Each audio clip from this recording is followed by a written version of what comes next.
So as you can see, the competition just gets more and more intense with every day of competition. I mean, I remember back in 2017 when I was competing at the Oceania International Championships and I made it through to that day 2. You've battled it out through Swiss rounds. The competition's so intense. You're in that top cut, but it's not over. You have to go through another 5 Swiss rounds, and that's a really intense thing as a competitor. So all of our players out there, hopefully they're going to be ready, rested, and up for the whole 3-day competition. Of course. And I do see some really nice defensive Terra type options here from Gabrielle. And we're going to go ahead and get right back into game number 1. We see the leads on the board right now with the Arcanine and the Baxcalibur here for Gabrielle, but we also have the Talonflame and the Golden Go here for Henry.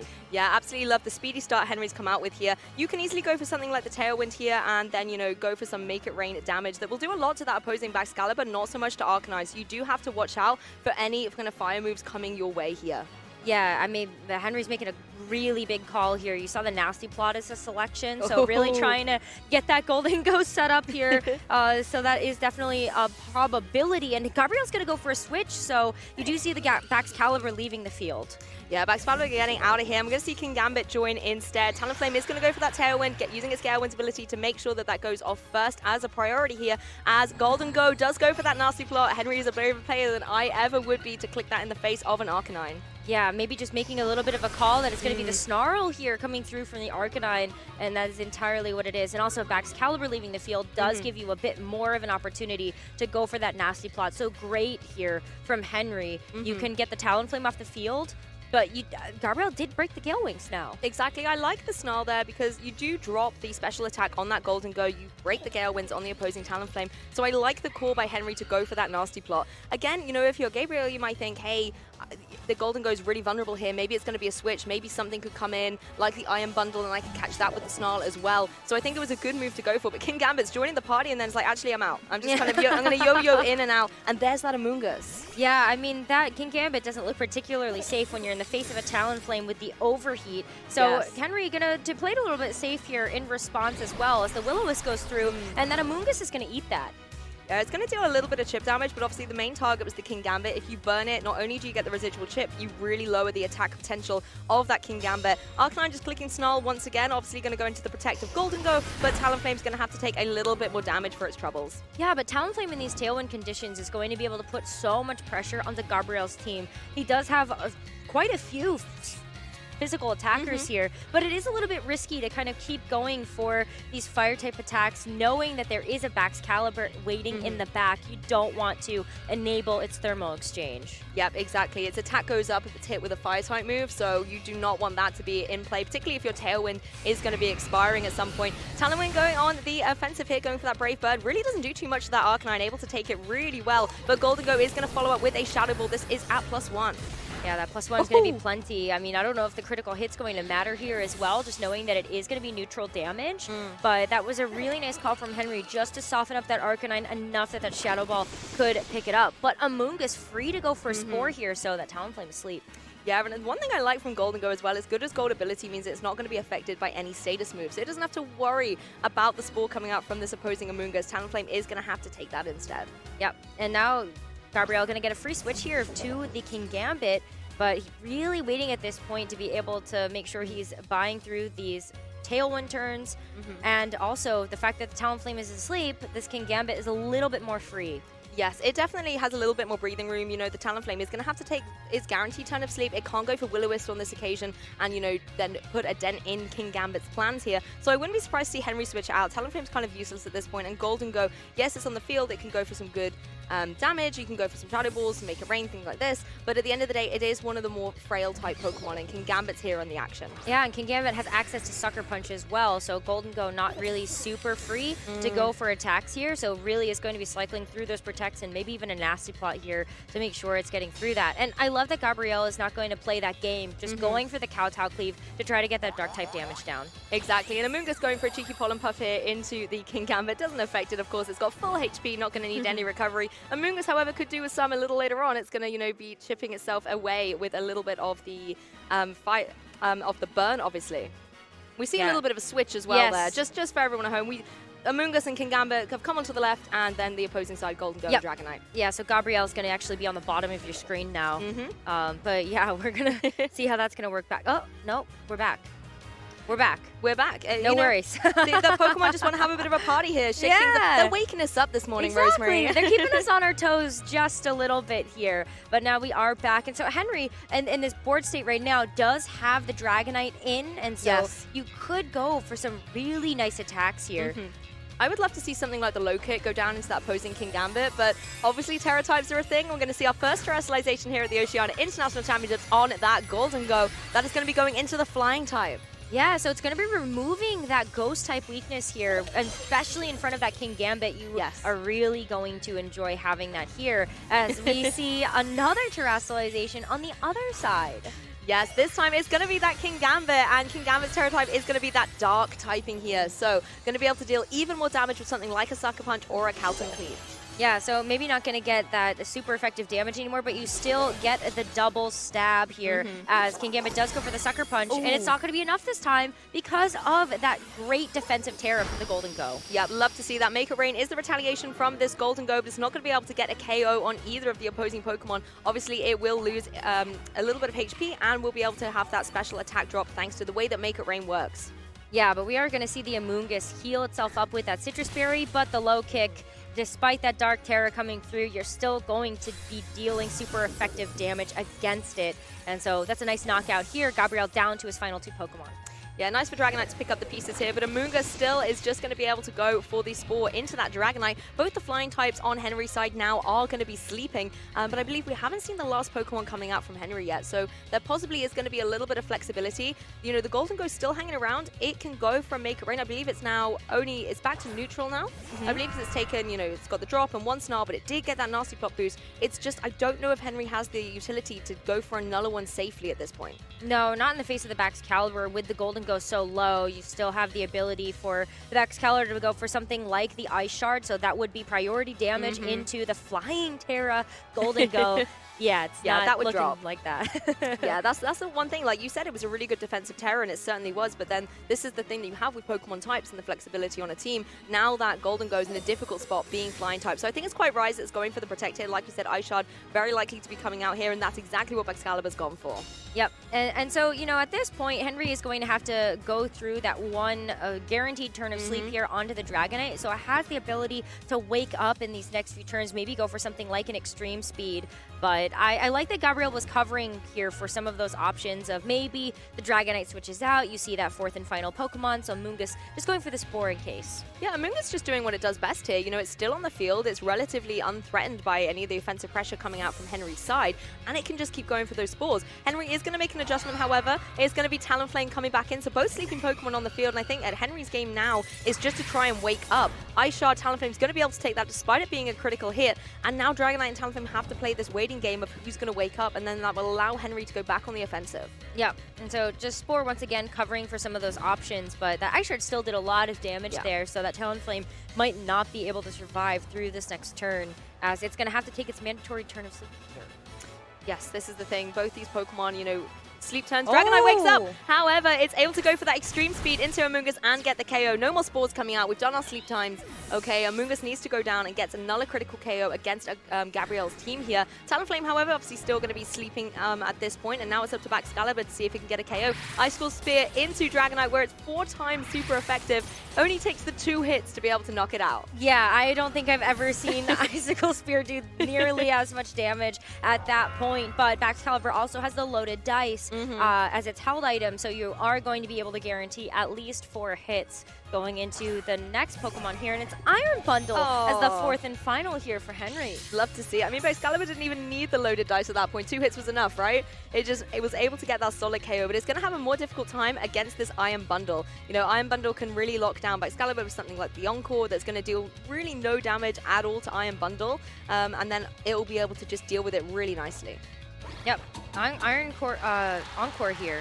Iron Bundle Encore is really what I just That's a tongue twister there. for sure. Yeah, Talonflame is still going to stay asleep. And so Gabriel still has the opportunity here to go for this Icicle Spears and just try to clean up some of these Pokemon.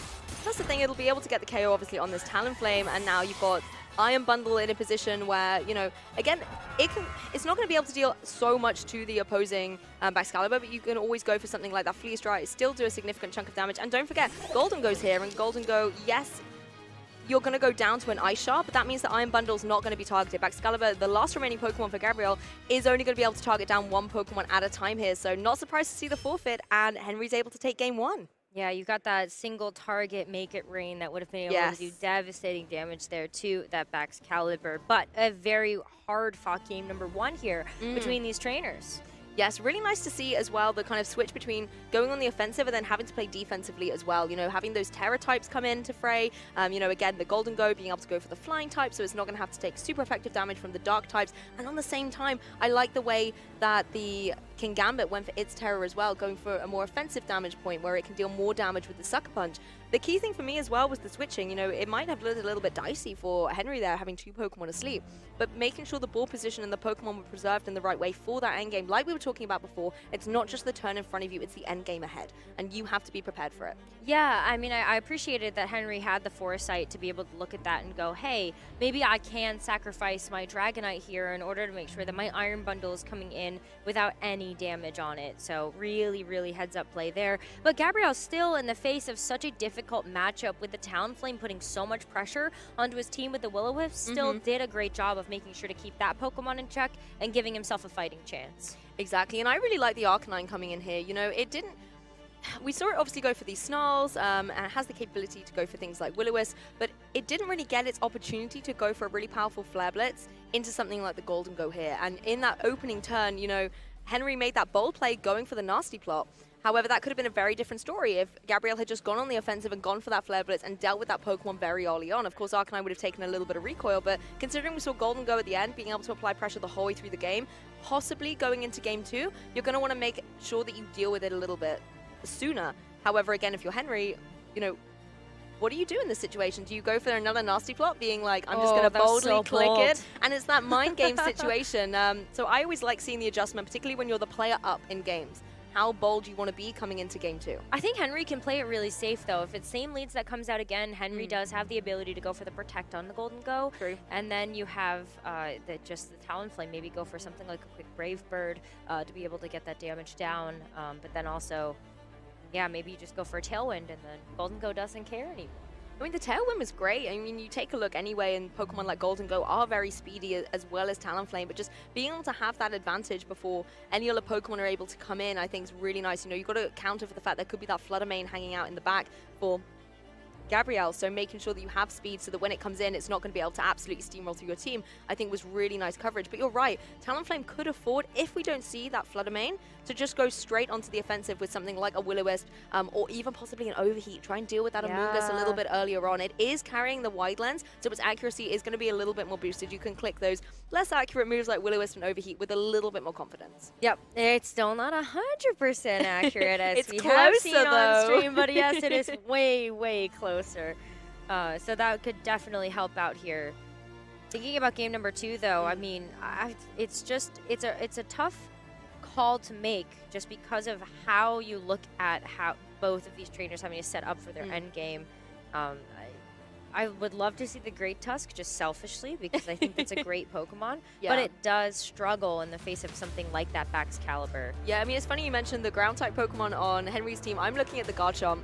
Garchomp, it's the kind of Pokemon I kind of look and think, right, there's the Golden Go on here, you know, that would be great to deal with easily with a Ground-type move, but then it's running that Flying Terror. And the thing is, when you take a look as well, there's a lot of Flying-type Pokemon on here. Obviously, Dragonite, Talonflame, those Earthquakes are not going to hit at all if the Pokemon are up in the air. On the opposing side as well, you know, with Garchomp being able to be so good with its Ground-type moves, having something like the Dragon Claw for the Dragonite could be really nice. However, the other cool thing with Garchomp is when there's a Rock Slide, there's a way. There is. And it's running the Choice Band. I mean, that's going to deal so much damage. So potentially, Garchomp could be a nice switch in here. The only issue, of course, is its open team sheets. That's information that Henry is going to be privy to and will have to watch out for. But it could be a nice adjustment, bringing it in and going on that rock mode, I should say.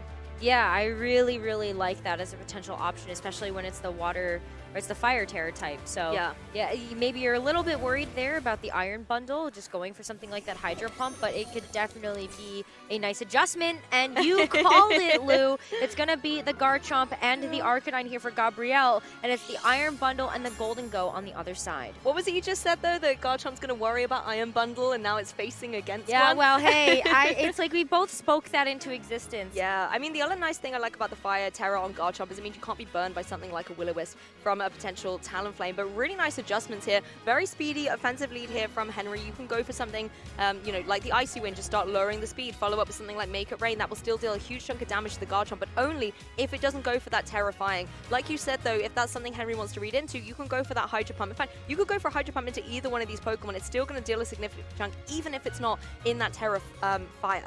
Yeah, it does still have the opportunity to miss, though. So True. I'm a little bit worried about that one, but Henry's already going to go ahead and go for the Terastallization here. So you are looking at the Golden Go going for this defensive Terror type just to be able to bypass the potential ground type move that could be coming through from this Garchomp. But does it go for a Rock Slide here? Does Gabrielle call it? I would go for the Rock Slide personally, just because you know the Flying type is there. Iron Bundle does go for the Hydro Pump, does go into the Arcanine, however, doesn't do enough to get a KO, but does do about 80% of damage there. And Garchomp does go for the Rock Slide. Iron Bundle dodges out the way, as does the Golden Go. No way! That's unfortunate. Arcanine going to be able to follow up with the Flare Blitz, deal about over a third of damage to that Golden Go, but what a nice survival for Henry here, dodging out of the way, being so nimble and quick, and Golden Go can follow up with that Make It Rain. Wow, if that Rock Slide had hit, that could have potentially knocked out the Golden Go before it got a chance to move. Now, Gabrielle's going to be down a Pokemon already. What an unfortunate double Rock Slide miss for this game, too. We were talking about Hydro Pump, but no, it hit its mark, okay? Rock Slide, however, came into the frame. We've got back Excalibur, so double Dragons out on the field here for Gabrielle, but that has got to be a steep hill to climb at this point in order to try and get your momentum back into this game. That's going to be very, very rough here. At least you know that the Garchomp is quite speedy. Yes. So it does have the ability to knock out this Golden Go, or at least still go for another Rock Slide here if it so chooses before that Golden Go gets a chance to move. The Excalibur as well. This is a great switch in here for Gabrielle because you could go for something like the Ice Shard just to get that priority damage. I mean, Garchomp's going to take a timeout after that disastrous start here in Game 2, and Fluttermane is going to come into the fray. So again, really nice adjustments by our trainers. Iron Bundle just going for a Protected, doesn't want to take any unnecessary damage from something like this by Excalibur here, but it's able to go for that Ice Shard and just deal with Golden Go, taking it down to 15 HP remaining, so it can still retaliate with the Make It Rain. It does so much damage, even though it took the drop from Make It Rain previously, it's able to deal so much to both these opposing Pokemon. Wow. I mean, Golden Go is going to knock itself out here because it does have that recoil coming through from the Life Orb, so that does help to make up for a little bit of that special attack drop, but I mean, at this point, you are looking at a job well done for that Pokemon. And you're not complaining, Rosemary, because Great Tusk is now on the field. And to be honest, I think it was a good opportunity for Henry. You know, going for the Make It Rain drops your special attack. That's not beneficial, so you almost want it off the field. And it gives you then the free switch to bring in the amazing Great Tusk Paradox action here for Henry that will apply a lot of pressure going forward. Yeah, Great Tusk is not one of the most special defensively bulky Pokemon, but it does have pretty okay defense here. So in the face of this Excalibur, you're not nearly as worried. But we're going to see a Terra here. We already saw Henry use that Terra Flying for the Golden Go. So it's now time for this Fluttermane to Terastallize. Yeah, going to go for its Terra Fairy typing here, going to be able to deal even more damage with something like its Moonblast against these Pokemon. But Excalibur's going to go for the Ice Shard, just deals a little bit to that opposing Great Tusk, is able to break the Focus Sash on it critically here, as the Iron Bundle can go for the I think it was the Freeze Dry there into the opposing Fluttermane and just remove it from the field before it's able to go for any damage here. You can just see the speed of this little penguin. Iron Bundle able to take down Fluttermane. Yeah, this is definitely a really rough matchup here for Gabrielle, and he did fight super hard, but it's a double knockout on his side of the field, and Henry Rich is going to wrap this up with a quick 2-0 here for round number 1. I mean, this is the thing with Henry, you know, the writing was on the wall when that Garchomp missed its Rock Slide, and that just gave Henry all the momentum to be able to start going through the team here. Obviously, Garchomp is running the Choice Band here, not a cheeky Choice Scarf or anything, and you just know that this Iron Bundle is going to be able to pick up the KO against it. So another forfeit locked in for Gabrielle, and like you said, Henry's a winner of round 1. Yeah, so a great way to kick things off here for the Australian crowd at the Oceania International Championships. As